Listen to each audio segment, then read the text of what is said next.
Welcome back to another edition of the Three Stooges podcast. The title says that we don't take things too seriously. We do take our jobs seriously. We don't take each other seriously. We all cap on each other. But Joe Davidson, longtime with Sacramento B, Jordan Georgeson, Gold Country Media, Chris Jackson, West Coast Preps.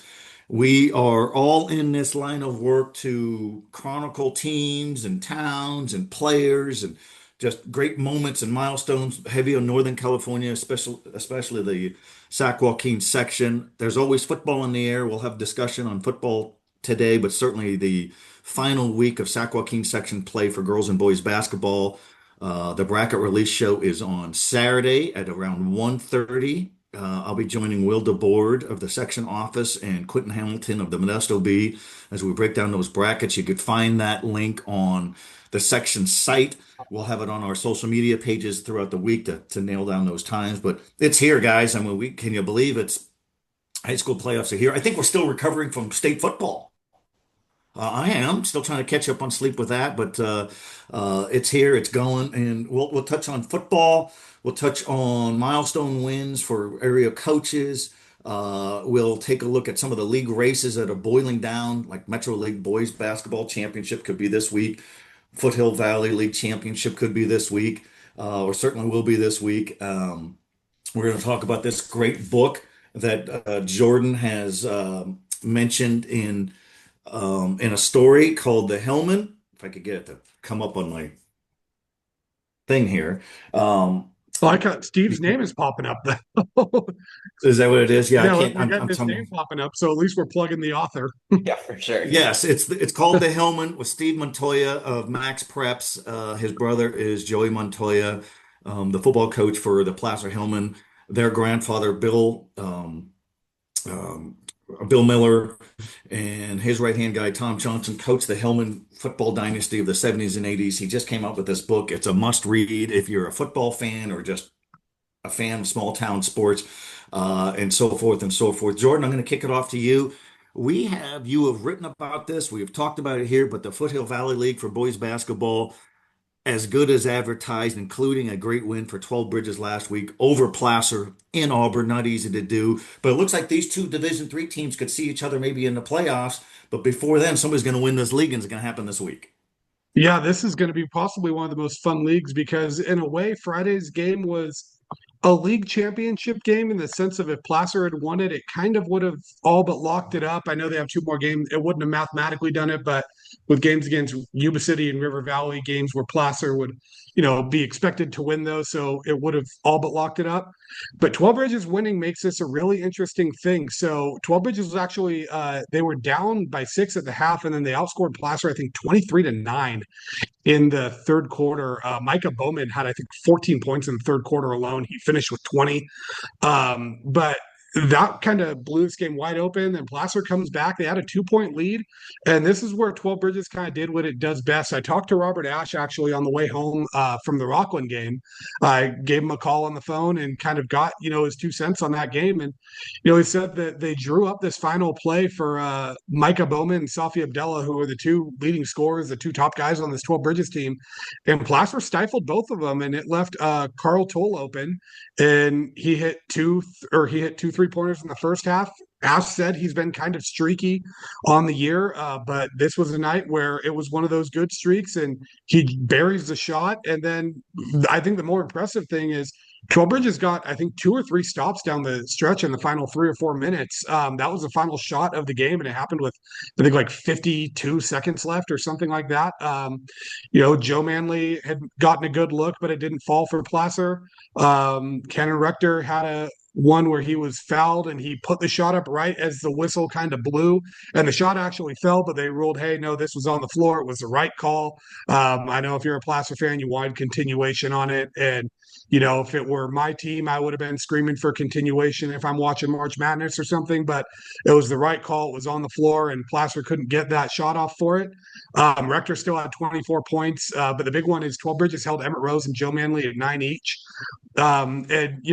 Placer coach Nate Sweezy said it best that, this 12 Bridges outplayed them. He's like, they got every loose ball. We had shots go in and out. And I think the big thing is for 12 Bridges, I mean, they've had some good wins, but this is by far, I think, the best win for them this year. And now it makes this FEL thing interesting because now Placer and 12 Bridges are tied for first place. Roseville is one game back. 12 Bridges plays Roseville on Wednesday night. So that game carries a lot of weight for league. But then 12 Bridges ends with Del Campo. And keep in mind, this is a Del Campo team that has they beat Roseville by, I want to say, like 30 points earlier this year. And sorry, my dog's yelling at the Amazon guy over here. And he's actually in contention for the league title too, somehow. I don't know. But it kind of makes this league really interesting where that game had major league championship implications, but now with 2 games left, there's still 3 teams that have a shot at winning this league and potentially a chance for a 3-way tie. I think Placer is going to be Roseville's biggest fan tomorrow night. And it really just makes this league feel that much more wide open. And then the contentious league title race too now, or the league MVP race too. I mean, Micah Bowman's been averaging, I think, 30 points a game through league play, and Cannon Rector's averaging close to a double-double through these games. And it just kind of feels like, it's anyone's game in terms of league. There's a couple guys that have cases for MVP, and I'm really excited to see how this plays out. I don't know if it's going to be me or my coworker Matt Long at that Roseville game tomorrow night yet, but one of us are going to be there, and I think that game is going to be a fantastic one to watch. It's great coaching, great players. You got new schools like 12 Bridges, the old guard, and Roseville, and the even older guard and Placer. So that's cool. And kudos to the dog. You know what?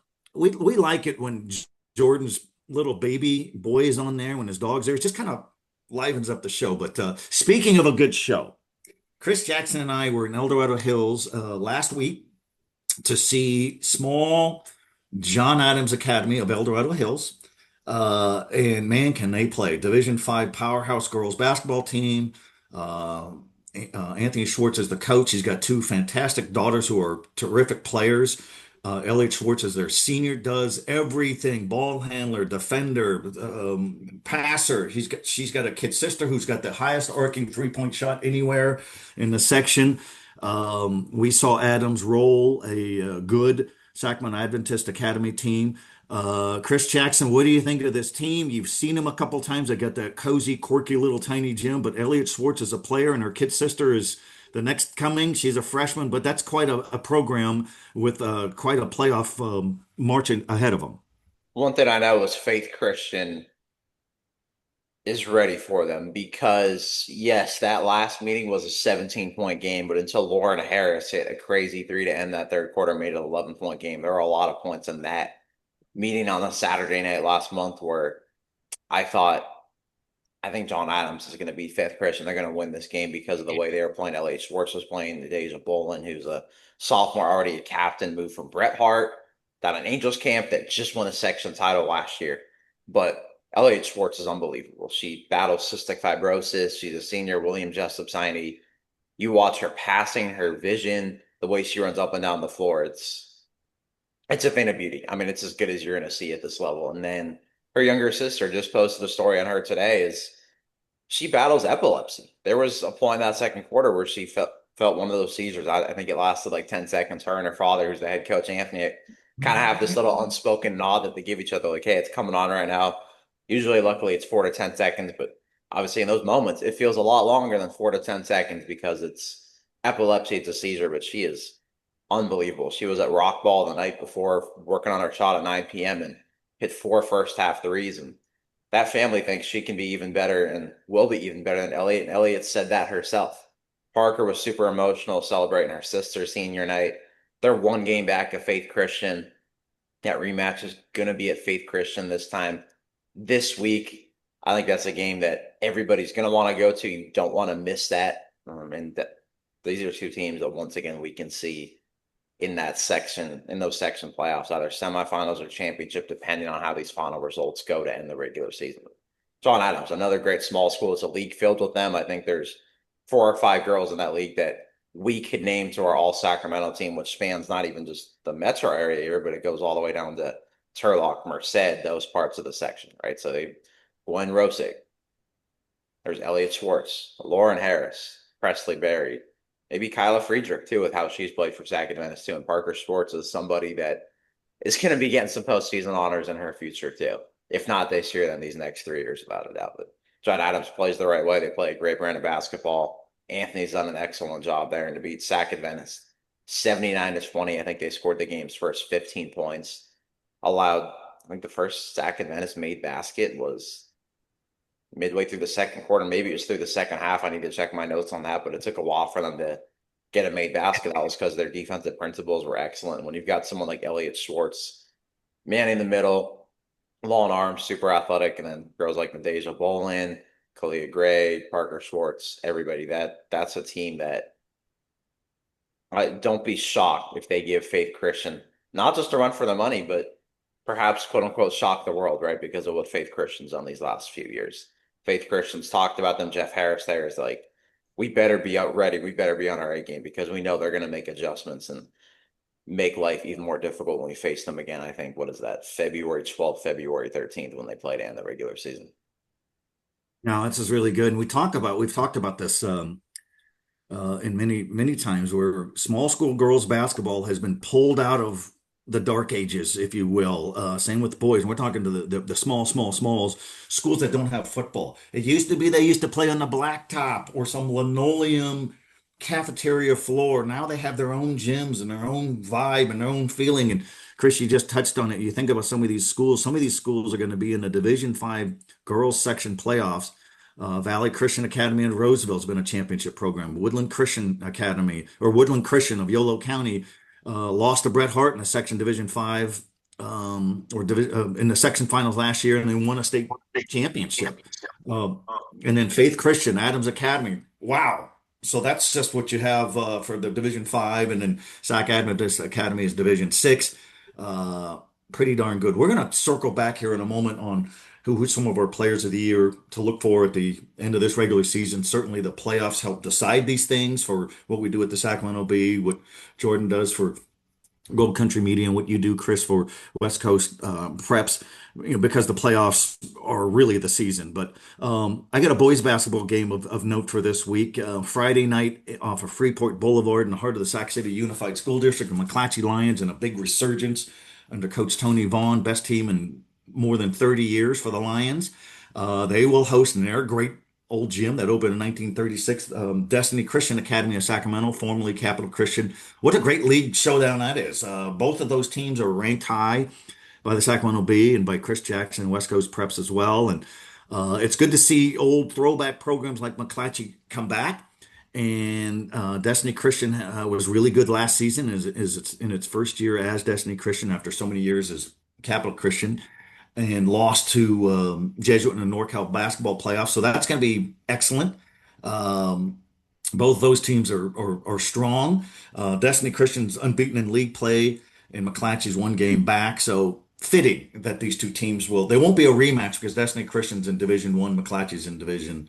I'm sorry, Destiny's in Division 2, and McClatchy's in Division 1. But real quick football note: Ian Book is the pride of Oak Ridge High and El Dorado Hills. He's the winningest quarterback in the history of Notre Dame, and he is regularly on the speakers tour, including on Thursday of this week from 6 to 8:30 p.m. at John Notre Dame or St. John Notre Dame School in Folsom, and he's terrific as a speaker, and there's a Sacramento Notre Dame club. Is there such a thing? There's a big thing, and there's one in the Bay Area, and he was there last week in San Francisco speaking. Heck of a player in high school, terrific in college. He's been in the NFL. He's a free agent right now, but kudos to him.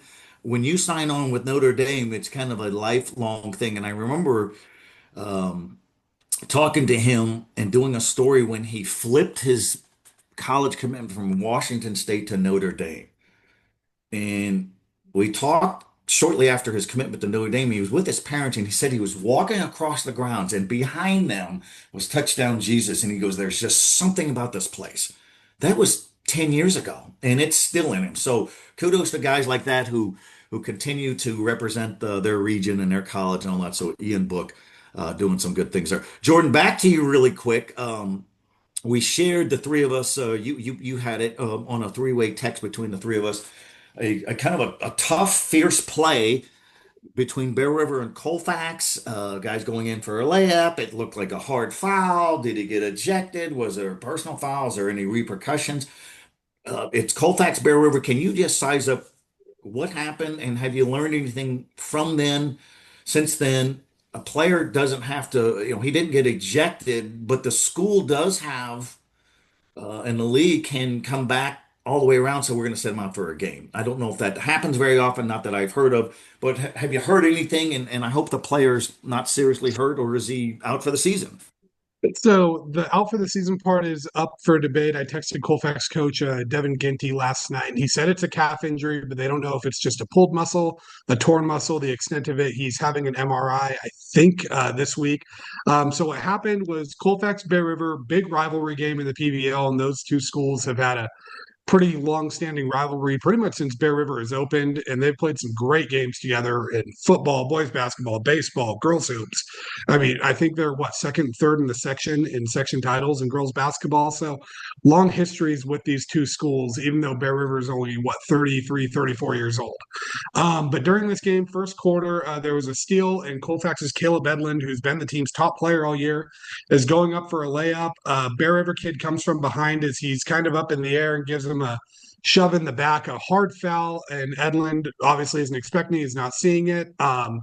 Intentional foul is called. Edlund stayed in the game to shoot his free throws, but then was taken out of the game, and by the end of the game was already being seen.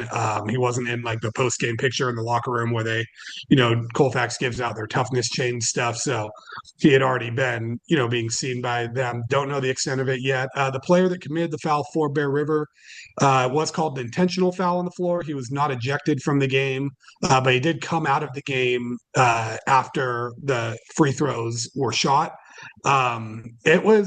It's an interesting situation. I've watched the video back a few times, and the first time I saw it, my complete knee-jerk reaction was, "Hey, this is a cheap shot. I can't believe this didn't end in an ejection. I can't believe this didn't end in a fight between two rivals." And you could cut the tension in the gym with a knife. You could tell from the video. Watching it back again, it's a tough situation. I think that I don't necessarily. I think the intent was to foul him, and I think it was. Yes, it was a hard foul. I don't think it's fair to say the intent was to injure the player, but also that's a hard thing to prove. But at the same time, it's a slippery slope of what happens here because yes, if there is an intentional foul, and it results in the injury of a player, I think maybe there needs to be some type of suspension, ejection, something like that. And that's not saying this kid that committed the foul needs to be crucified, but I think if the refs can determine you intended to foul a player intentionally on a play like that and the player was injured as a result, then I don't think it's unfair to say hey, you have to sit the next game or whatever the punishment is. um I don't necessarily think that means this Bear River kid is a dirty player because, rivalry games, heat of the moment, just something happened. He might have just been going off a knee jerk reaction and, didn't think of it until after it had happened. So, it's unfair to necessarily label him a dirty player, but I do think it's a dirty play. I wouldn't go as far as say as a cheap shot, but I don't think there was an attempt to make the play on the ball. But also, I think it brings up kind of what I've noticed a lot is when you see stuff like this happening, it does tend to happen at small schools sometimes where a lot of these players, maybe they play basketball, but they're not basketball players first and foremost. They're a football player that's on the basketball team. They're a baseball player that's on it and stuff like that. And I think sometimes that can lead to stuff like this. I will say both teams did a good job keeping their composure with the event. There was no fight from it. Both teams were separate right away. Colfax was tending to their players. Bear River went off to their side. So I don't think that Colfax players in the moment, kind of watching the video back, felt that there was a deliberate attempt to hurt their player from behind.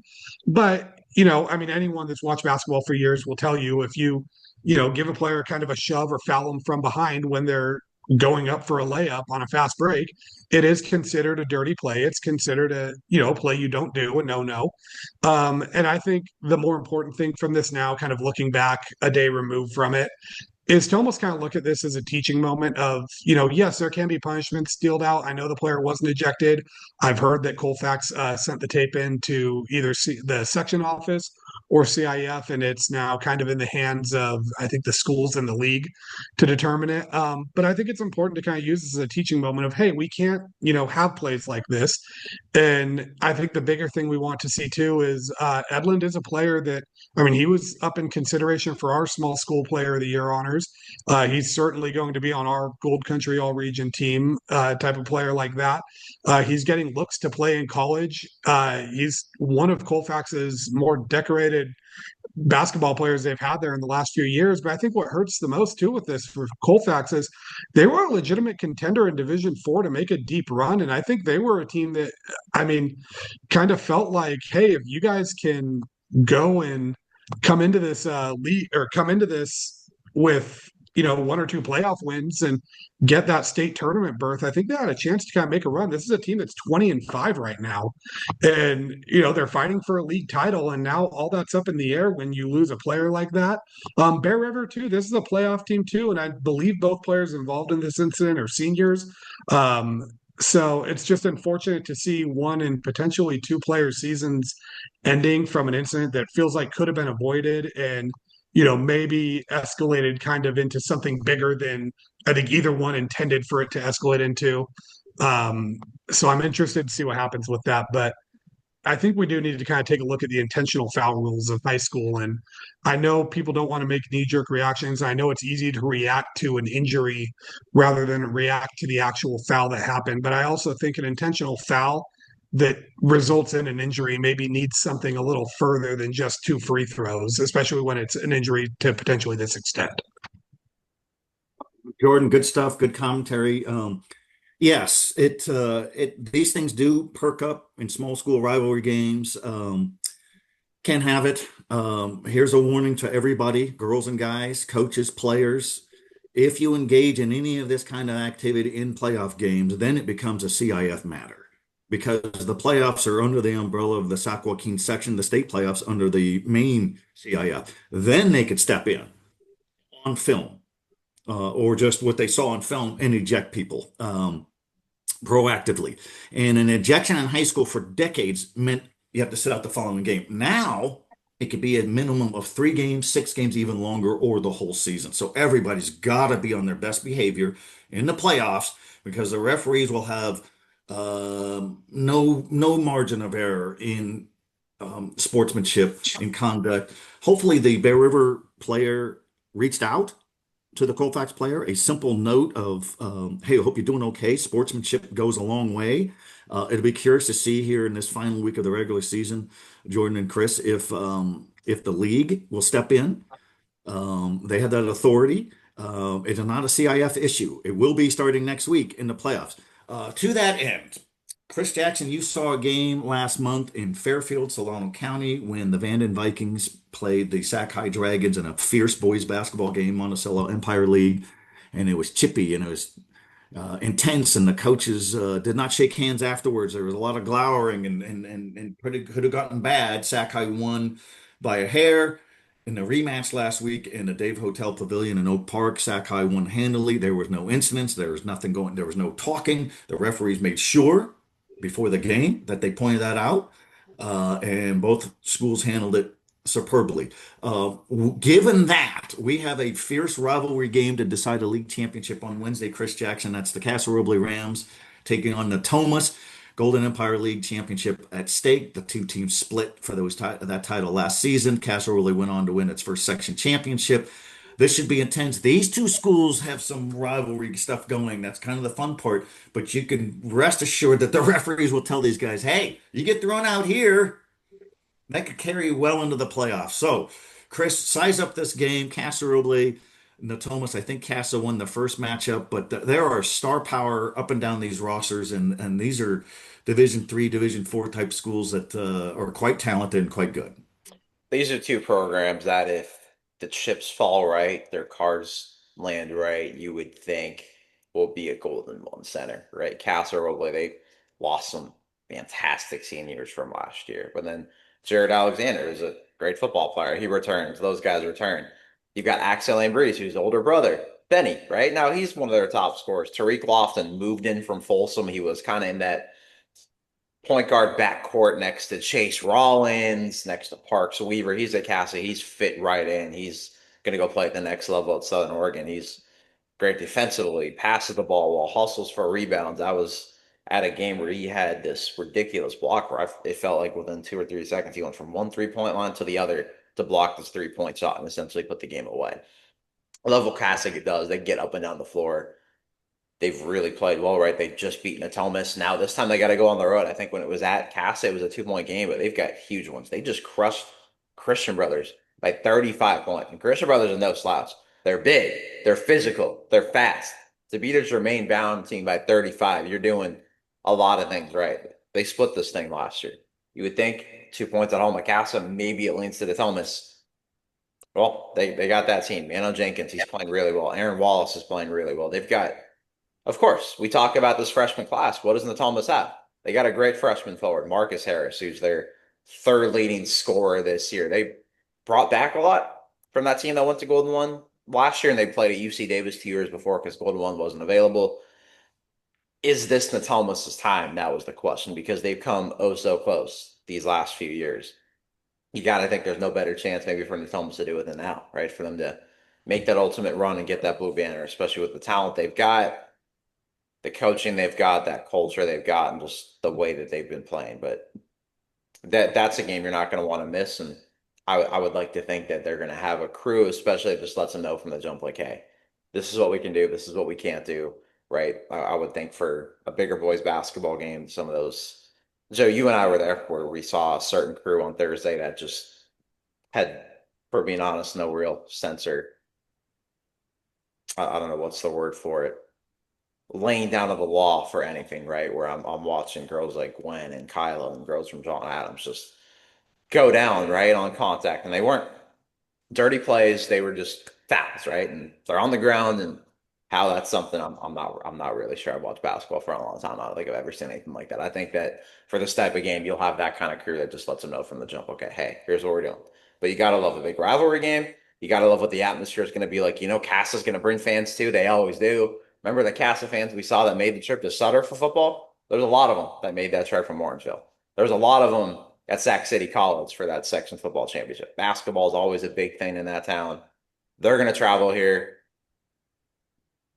I think this whole week is loaded. The Metro League, there's big PVL contests. I was just at a big game in Modesto last night. Ray Grigori now just created a tie with Enox for the league championship, and it's at least going to end in a tie, right? So I think this is another one of those weeks where the rivalry matchups are abundant, the championship matchups are abundant, and Casa and Natomas are teams that you could see make a run in Casa in that D3 bracket with 12 Bridges, with Placer, with a team like Christian Brothers as well, and all those guys. That's going to be another race after this that you're not going to want to miss. Just think of potential semifinals matchups. Heck, think of potential quarterfinals matchups with some of these teams. It's a bracket where up that's going to happen too.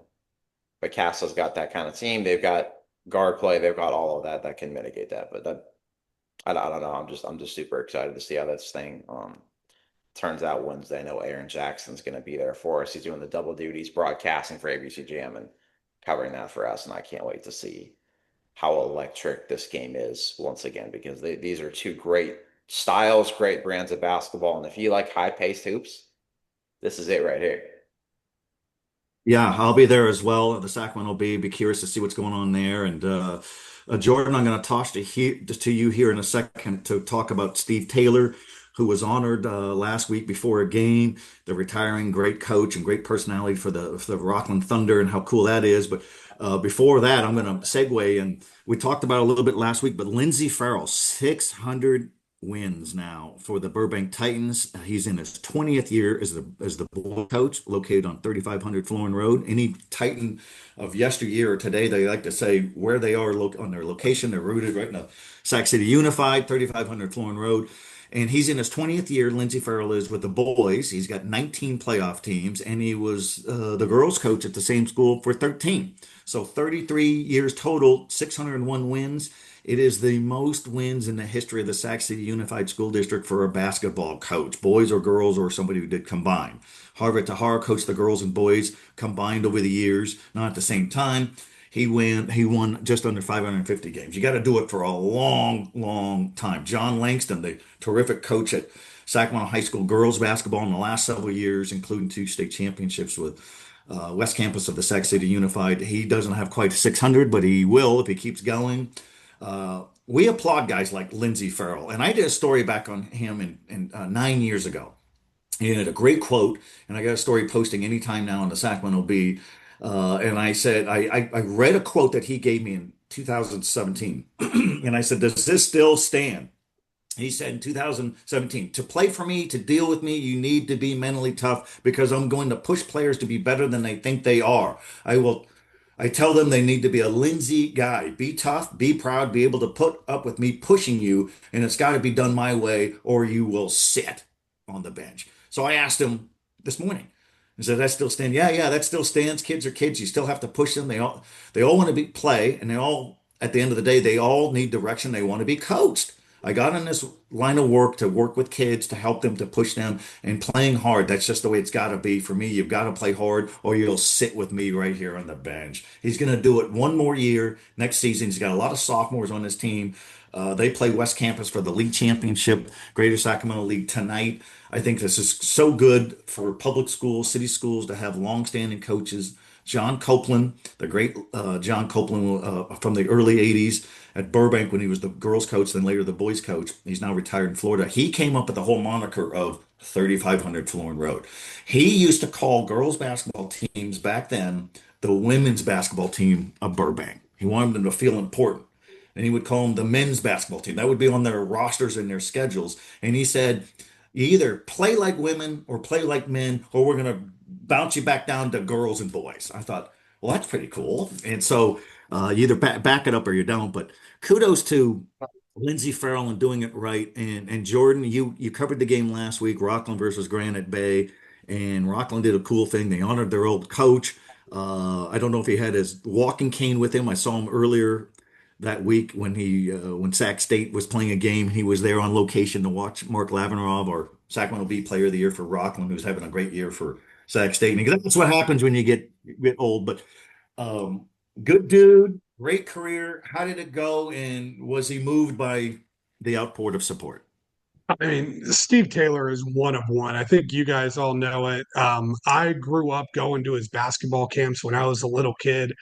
And, it kind of felt like a full circle moment, even for me getting to cover his retirement ceremony, because I remember watching some of those Rockland teams when they went on runs. And, we'll call it his so-called retirement because I asked him what he's been up to, and he's working part-time at Whitney Oaks Golf Course. He's rehabbing from his knee replacement surgery. The cane was there, but he didn't give the speech with the cane. He's already subbing occasionally on campus, and he's embracing his role as a grandpa. So he is a busy man, even in retirement.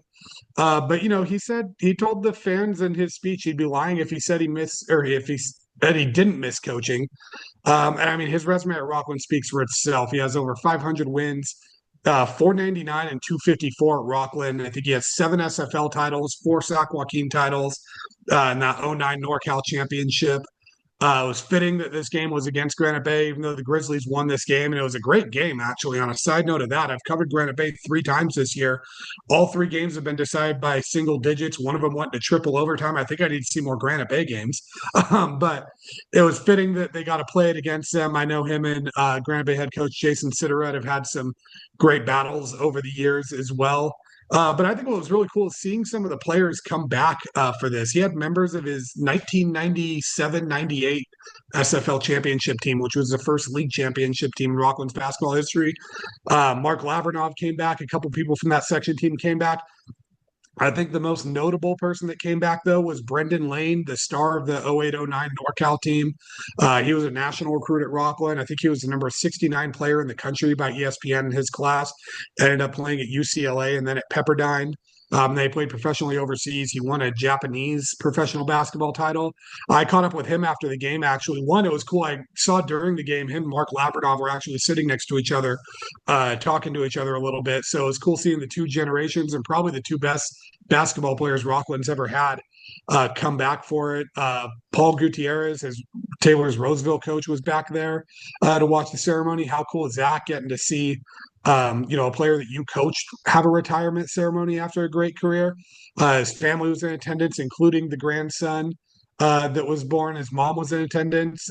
His dad unfortunately passed away back in October, he said. So he said, although he wasn't there physically, he definitely felt his presence there and was there in spirit. And anyone who covered Rockland last year knew that Steve Taylor's dad was front and center at just about every single game he could be at.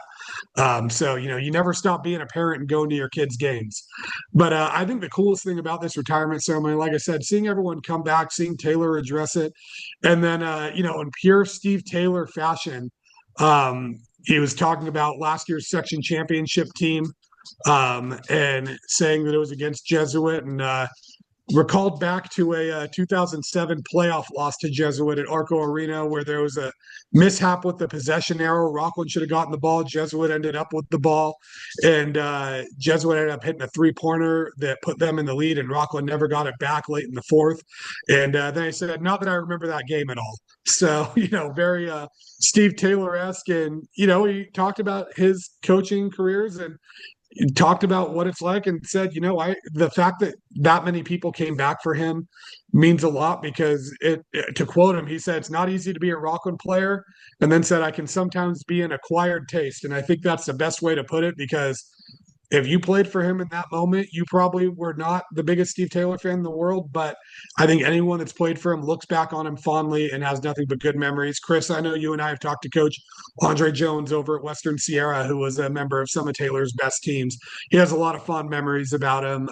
Seeing that type of turnout, seeing some of the coaches that came back, for the retired principal Davis Stewart came back, Rockland Mayor Joe Gallardo, wife of the former Delaware principal, came to help introduce him. Rock Murray, the longtime baseball coach there, came back. So seeing the type of impact he had and seeing Brendan Lane come back, he said that was the first time watching a basketball game at Rockland since he graduated. I mean, the type of impact he had to see that, really cool to see. Awesome of Rockland to see. And I guess they said the ceremony for Taylor was actually planned for last year, but Taylor wouldn't allow it because he said you do ceremonies for the last game of the year and we don't want our season to be over. So I love that. And it was awesome getting to see him, awesome getting to catch up with him.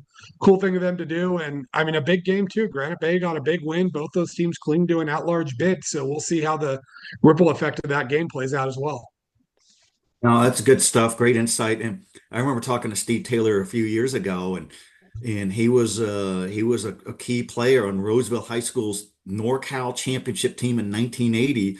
And I'm just wired this way. I've said, so where you lived, what were all the fields? What was all the area that is now Rockland? He goes, they were wide open fields, and him and his buddies would ride their bikes.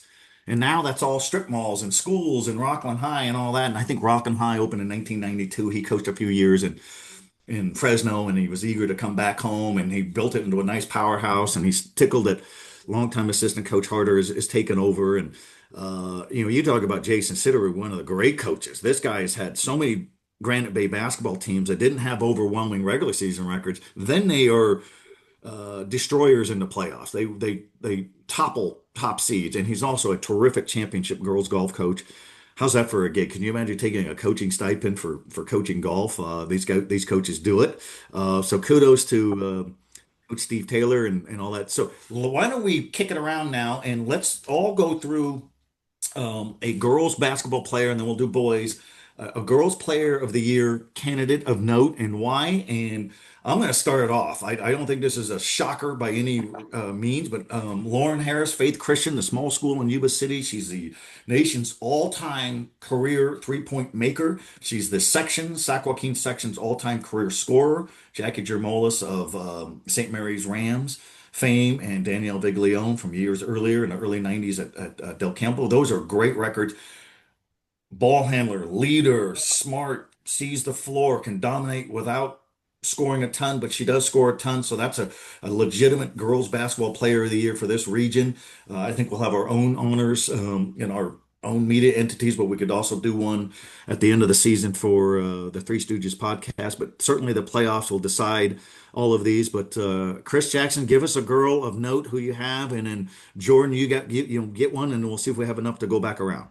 I don't think this one's going to be a shock to anybody either that follows girls hoops, and it's Haley Smith from Liberty Ranch and Galt. The defending section champ led them to their first ever section title last year. They had kept going up the ladder from league titles. They talked about, nah, we want a lot more than that. They got that blue banner, right? And what's she done this year? She's already surpassed 2,000 career points, and last week she just surpassed 1,000 career rebounds. That says everything you need to know about not just the skills and that talent, but just that sheer hustle, right? Like Haley Smith is as good as it gets, as talented as it gets, but the great ones also have that dog in them, right? She does. That's why she's an all-time leading scorer and rebounder. That's why she's an all-time player. It's why she's got these opportunities. Any college that gives her a chance, she's going to change that culture like that. You want to start winning? She's going to bring the skills. Yeah, but she's also going to bring that just tenacity and that work ethic and that mentality that you can't teach. You either have that or you don't. You either have that work ethic or you don't. And she's got it, and she is more than well deserving, right? She deserves every accolade that goes her way, and then some. A terrific leader, person. She is unbelievable in the classroom. I think she's going to be their valedictorian. I want to say. I'm not sure when the heck that gets announced. I know I have no idea when that gets announced because I was never anywhere near that. I don't think any of us were on this thing. That's why we're the Stooges, right? Because we were not academically prestigious like the Haley Smiths of the world, right? For all I know, it might be like a 6.0 GPA. That's a new thing, and maybe she's created it, right? But that just speaks to how talented she is and how hard she works. And she's an all-time player that's got another really good chance to get another section championship hat and section championship banner. Oh, that's good stuff as we're breaking down girls basketball players of note who might make our Sacramento Bee, West Coast Preps, Golden Country Media team. Certainly the playoffs have a big factor there. But Jordan, do you have a girl of note? Yeah, I think one that I don't want to say she's flying under the radar. We've talked about her a few times, but Maddie Poe over at Del Oro, averaging 21 points a game. Her lowest point total on the year is 12, so nobody's even held her to single digits yet this season. She's been an incredible player. Big reason why Del Oro right now is in the position that they're in, where they're looking like a top three seed in a very deep Division two bracket. She's scored over 20 points in 8 SFL games so far. They've only played 12 so far. That team's 21-4. They have a showdown with Oak Ridge tonight. And a win tonight could really kind of make that SFL title race look interesting. I know Oak Ridge has got that 2-game lead, but Del Oro winning that can shake up a lot of postseason brackets, a lot of rankings. I'm interested to see how it goes. But Matty Poe has been the fuel for that team. Frankie Steffes as well has been awesome with them. A good 1-2 punch there. But I think Maddie Poe, only a junior too, she is a player that is going to be playing at the next level, and I think is going to be playing deep into February and even March. It's excellent. Let's go with one more each. I'll go with I'm going to cheat a little bit. I'm going to lump three girls at once, depending on how I do it in championships, so I'll be in quick order. Elliott Schwartz, we just talked about her. John Adams Academy, El Dorado Hills senior, can do it all. Fierce, tough, can see the floor, championship type player. They could win a section Division 5 championship. Gwen Rosich, a Sacramento Adventist, 1,000-point career scorer, is going to be 1,000 rebound career player. Best player in program history, a senior, just relentless, just guts and will for a Division 6 team that seeks a section championship. Sienna Sorbello of Woodland Christian, as we stick on the Division 5 theme. She's the son of the coach, and she plays tough, and she 16 and a half points and 10 rebounds a game. So there's three of them right there. Small schools, really? Absolutely. Go out and check out a small school game. You will be impressed. It's come light years. All these girls that we've mentioned, they can play. They could play at the Division 1 high school level around here, or the Division 2. So Chris Jackson, the floor is yours. The ball is in your court, sir. I mean, you can lump in anyone who wins the Delta League MVP with what Delta League girls hoops has been. Deanie Tofi at Laguna Creek has a strong case as well. I mean, college recruiters need to start looking at her. What they've said at Laguna Creek, she likely goes JUCO. I no disrespect to JUCO, but there's no way a girl like that should have to go JUCO. She's too good. There's colleges in this area in NorCal. She's going to change your program like that. What has she done at Laguna Creek? She's changed it like that, right?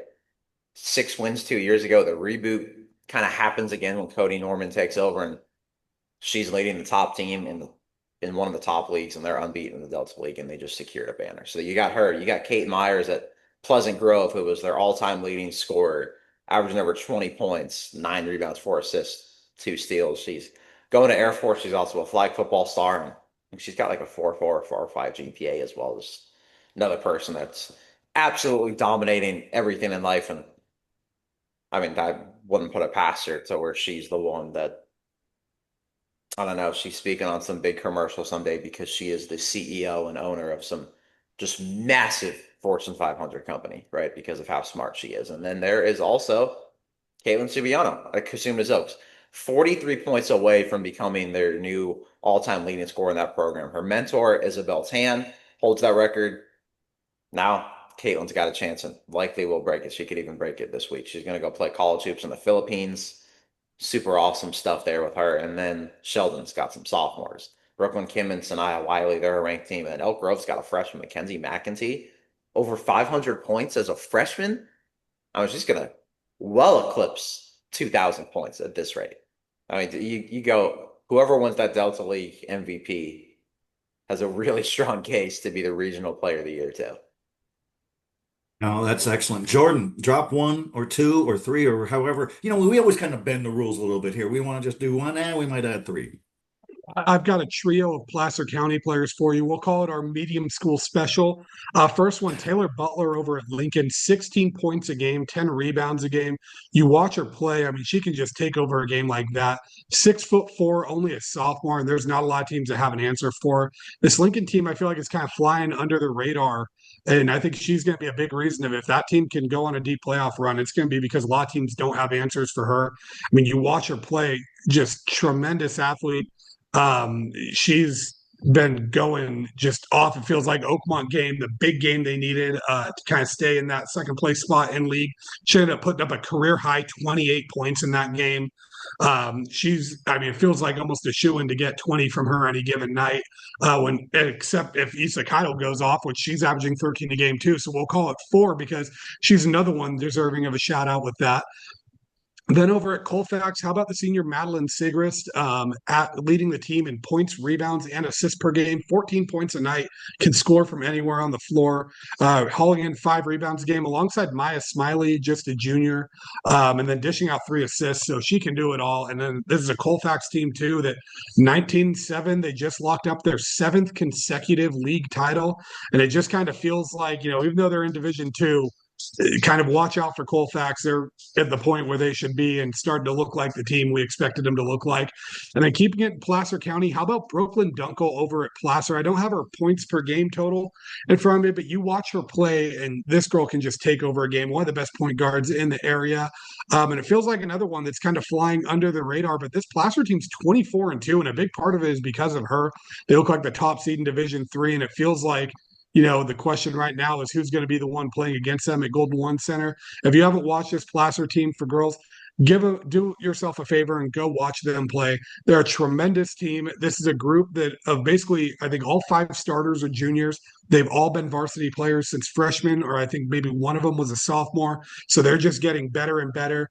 They're healthy, and it's not just Brooklyn Dunkel. She's a tremendous player, but Ginger Biddle's been huge for them. Breely Shriver, Lana Terrell, Lucy Manley, another Manley at Placer. And it feels like they're just growing on trees up there in that town. Just everyone that contributes for this team finds a way, and that's a team that looks scary. But Brooklyn Dunkel's a big part of that. Missed her freshman year with a knee injury and hasn't skipped a beat this season. And it's very Cannon Rector-esque when we watch her play. It just feels like she can hit any shot. She can make any pass. They have very similar games, and I wonder if they kind of work together on it. But very fun player to watch. I think could be flying under the radar, but if you see her at Golden One, you're going to know who she is real quick.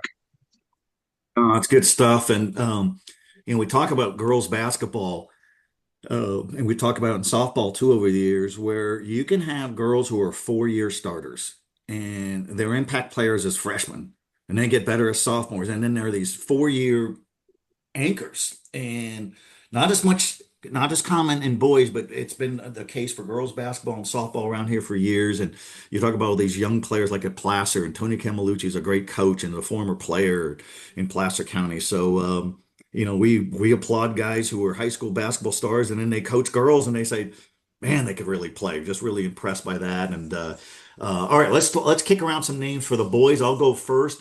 Baron Sabir, the 6'5" junior shooting guard for the Sheldon Huskies. Um, powerhouse program for many, many years out of the Oak Grove Unified. He is a load. He's hard to stop. He is.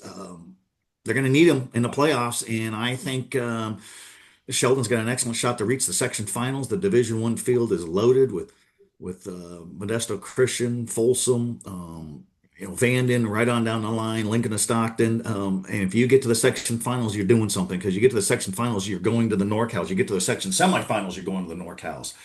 So I'm going to go with Baron Sabir as one of many.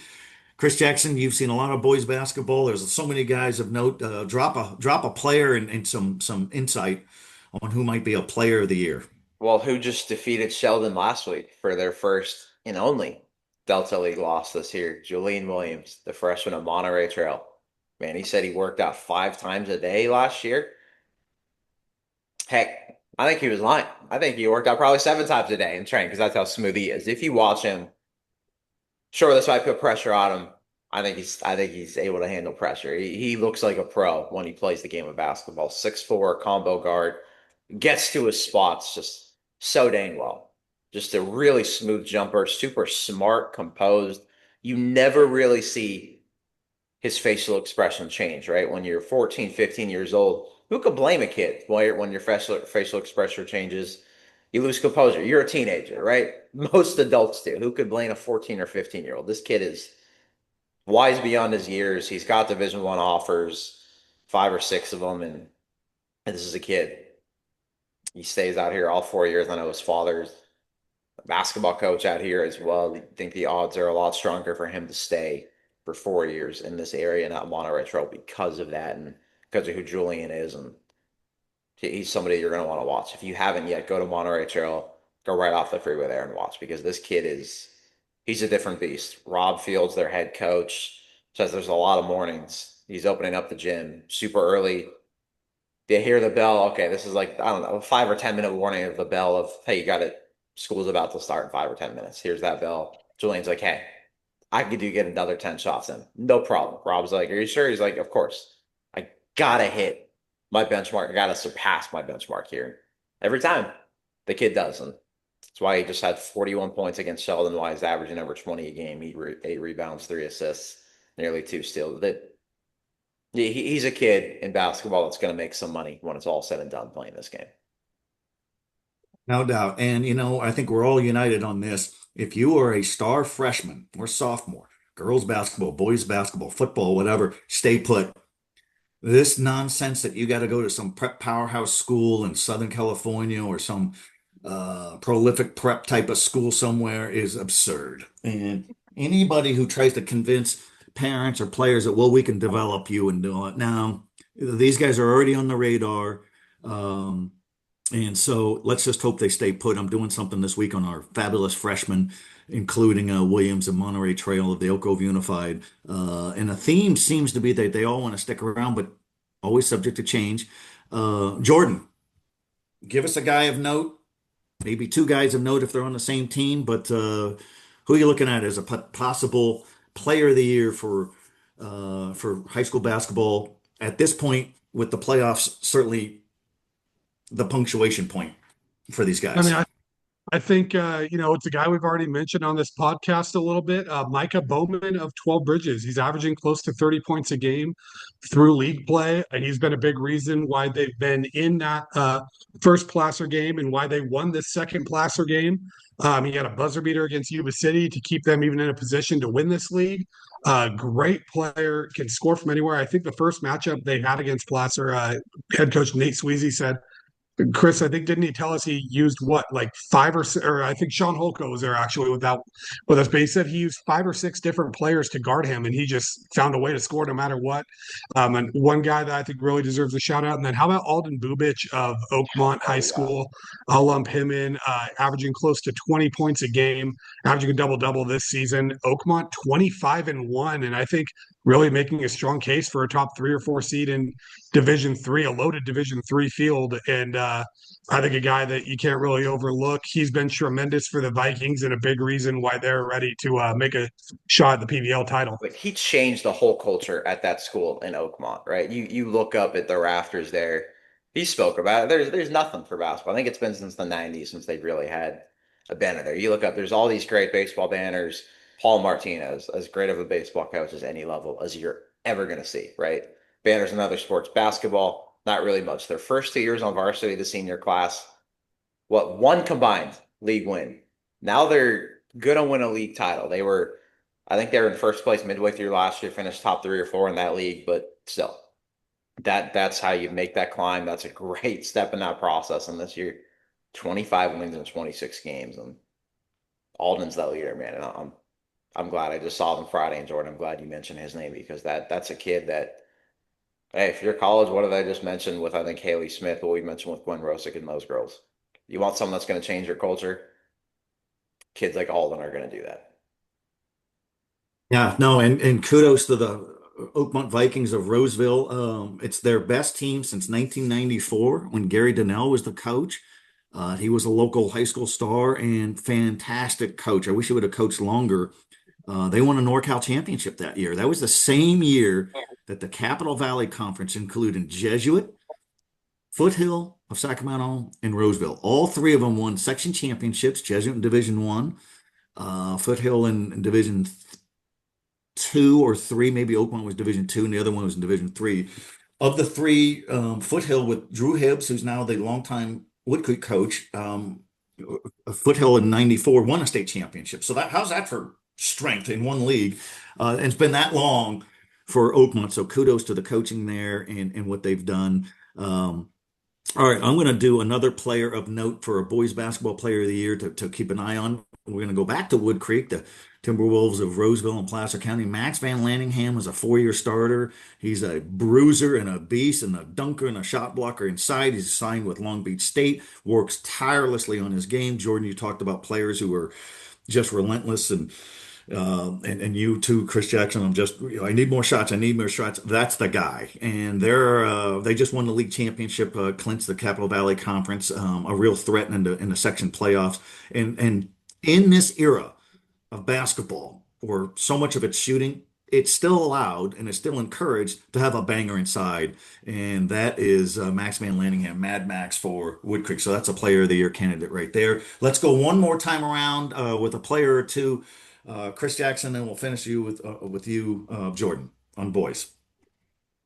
Let's go down to someone that we could see when it comes to Golden One Center again. Their team's usually in it. Let's go to the greater Sac-Joaquin section and Modesto Christian because this kid, Trevor Dixon, is the real deal. He's been on varsity multiple years. He's a stone cold hustler and he is a stone cold talent. I think he's top 150 in the 2027 class. Nationally leads them in scoring. Modesto Christian's really playing its best basketball as of late because this is when Modesto Christian always plays its best basketball, right? February going into March. And Trevor Dixon is one of those spearheading that charge. And that city, that area down there has got some great players where I saw last night. Enox's Louis Dill is somebody who should get some consideration.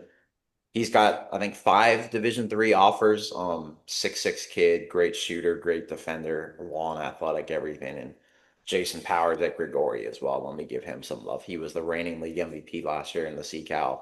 20 more points last night. He had 14 in the second quarter. He had 4 or 5 assists in the first quarter as well. 6'6".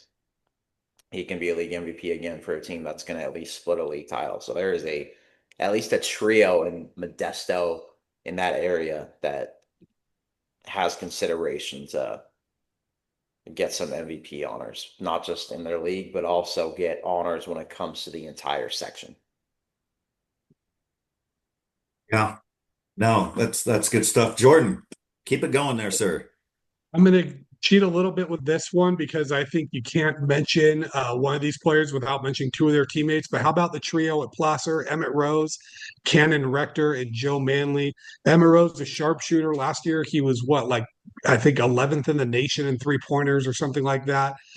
Cannon Rector, already the school's all-time assist leader as only a junior, and he just scored his 1,000th point the other day as well. And then Joe Manley can just do it all. He can rebound, he can score, he can really do anything. These 3 feel like the guys that make it all go for Placer. And I think the tough thing to beat him, I know 12 Bridges just gone the other day, but the odds of all three of these guys having an off night on the same night is pretty slim. And I think that's what makes the Hillman so scary going into the playoffs, especially because they're still the top ranked team in D3 after that loss. So they're looking at getting home court advantage in a gym they're familiar in. Robert Ash said the other day he thinks it's the best home court advantage in the entire section with that gym. It's a hard place to play, but I think those three almost we'll call them the co players of the year, because I don't think you can mention one of them without mentioning the other ones.